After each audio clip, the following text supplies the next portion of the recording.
त्यावरती आता घोषणा पण दिलेल्या आहेत. काय तुम्हा सर्वांना माहिती असेल की काँग्रेस बहुतेक त्यांची संस्कृती विसरलेली आहे. या देशाच्या पंतप्रधान इंदिरा गांधी यांना सुद्धा एकेकाळी गुंगी गुडघ्या अशा पद्धतीने संबोधलं होतं आणि त्यांनीच पुढे येऊन या देशाला दिशा दिली. या देशाचं नेतृत्व करत असताना अनेक मोठ्या विषयांमध्ये त्यांनी आपल्या देशाचं मार्गदर्शन केलं. अशा त्यांनी सक्षमपणे या देशाला सांभाळलं. त्याच पद्धतीने तुम्ही सर्वांनी पाहिले की आज सुनेत्रा वहिनी गेल्या 6 महिन्याच्या कालावधीमध्ये एक महिला म्हणून त्यांनी कुटुंबाशी संघर्ष असू द्या किंवा आपल्या पक्षाचा आणि देशामध्ये त्यांना जे संघटनेबद्दल काम करायचं त्याच्यामध्ये सक्षमपणे ते आज त्यांचे कर्तृत्व दाखवत आहेत. अनेक विषयांमध्ये त्यांनी ठोस निर्णय सुद्धा या भागात या विषयांमध्ये घेतलेले आहेत आणि त्यांना अशा पद्धतीने संबोधलं हे कुठं काँग्रेसला शोभनीय नाहीये. त्यांना विसर पडलेला आहे. या महाराष्ट्रामध्ये महिलांचा सन्मान आज त्याला सर्वात प्राधान्य दिले जात आहे आणि अशा या शाहू फुले आंबेडकरांच्या महाराष्ट्रामध्ये अशा पद्धतीचं काँग्रेसचं वागणं त्याचा आम्ही या ठिकाणी जाहीर निषेध करतो. अध्यक्ष तुमच्या यांनी काही प्रश्न उपस्थित केले आणि त्यांनी समर्थन केलं म्हणे आम्ही आमच्या भूमिकेत ठाम आहोत. मुंगी का तर हे प्रश्नावर त्यांनी का बोलत नाही, का बोलत नाही त्याच्यावर त्यांनी हर्षवर्धन सपकाळांनी 1 तारखेला जे सत्कार झाला लोकमान्य टिळक पुरस्कार देऊन कोणाचा अजित डोवाळांचा आणि त्याला अमित शाह होते. तिथं भाषण त्यांनी ऐकलंय का?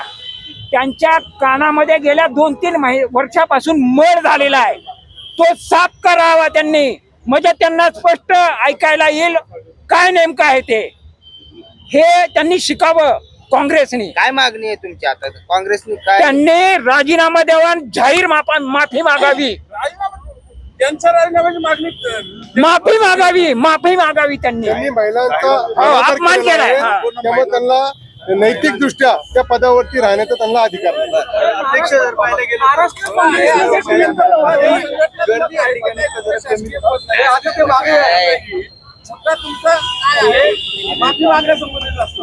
नाही माफी मागायची संबंध म्हणजे तुम्हाला माहिती आहे काँग्रेस आणि राष्ट्रवादी हे पहिल्याच दिवसापासून शाहू फुले आंबेडकरांच्या विचारधारावरती महिलाचा सन्मान हा ह्या दोन्ही पक्षांमध्ये मोठ्या प्रमाणावरती केला जातो आणि अशा पक्षाची जी विचारधारा आहे त्याच्याशी कुठेतरी फरकत घेताना दिसतात आणि जर महिलांचा अपमान त्यांनी केला असेल तर नैतिक दृष्ट्या त्यांना तो राजीनामा द्यायला हवा. अध्यक्ष हे सगळं सुरू झालं महाराष्ट्र काँग्रेसनं ट्विट केलं, त्याच्या खाली जो व्हिडिओ होता तो पाहिला का तुम्ही?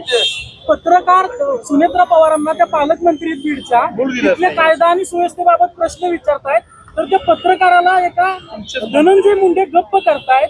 त्यामुळे ते तसं त्यांनी ट्विट केलेलं आहे. त्यावर तुमचं काय म्हणणं? यामध्ये एक मिनिट यामध्ये एक विषय आहे.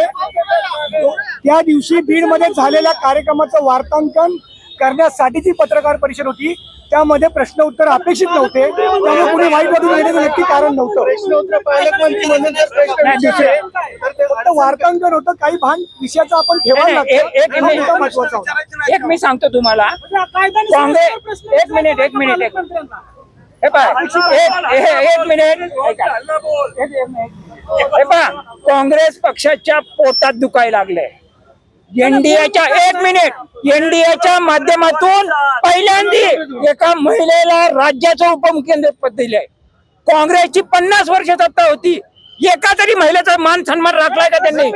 हे एनडीएला नाही ना, राजकारण करतात ते, राजकारण करतायत ते. बीड मधला जर गुन्हेगारीचा प्रश्न उपस्थित केला त्यांच्यामध्ये तर त्यांना उत्तर देणं अपेक्षित आहे का तिथनं निघून जाणं अपेक्षित आहे? काँग्रेसला ट्विट देत नाही त्याच्यावर मी बोलत नाही. हा काँग्रेसचा प्रश्न आहे. नाही त्याचं म्हणणं असं आहे की प्रश्न सुनेत्रा पवारांना विचारला असताना धनंजय मुंडे यांनी मध्यस्थी केली आणि आभार पत्रकाराला उत्तर दिलं नाही त्यांनी. बरोबर. मग त्यांनी सुनेत्रा पवारांनी उत्तर देणं अपेक्षित असताना धनंजय मुंडे कसे बोलले? अगदी संपत असताना जर एखाद्याने प्रश्न विचारला तर थांबवतात लगेच. तसं झालंय ना ते. त्या कार्यक्रम संपत आलाय त्यावेळेस तुम्ही प्रश्न करताय. बीडचा कायदा आणि सुव्यवस्थेचा प्रश्न विचारला होता पत्रकारांनी. त्या धनंजय मुंडे पत्रकाराला अडवतायत. सुनेत्रा पवार काय बोलत नाही. त्याच्यामुळे काँग्रेसने मुद्दा असा आहे हर्षवर्धन सपकाळ यांनी जे प्रश्न उपस्थित केले त्याची उत्तरं तुमच्याकडे आहेत का? काय प्रश्न उपस्थित केले? बोलण्यापेक्षा आमच्या वहिनी करून दाखवतात. आमच्या वहिनी कधीही असं बोलल्या नाहीत म्हणजे गोष्टी करत नाही. वहिनी करून दाखवतात. महिला शक्ती नेहमी करून दाखवत असते. घरातली स्त्री नेहमी करून दाखवते. त्याच्यावरती चर्चा चालू आहे. लक्षात घ्या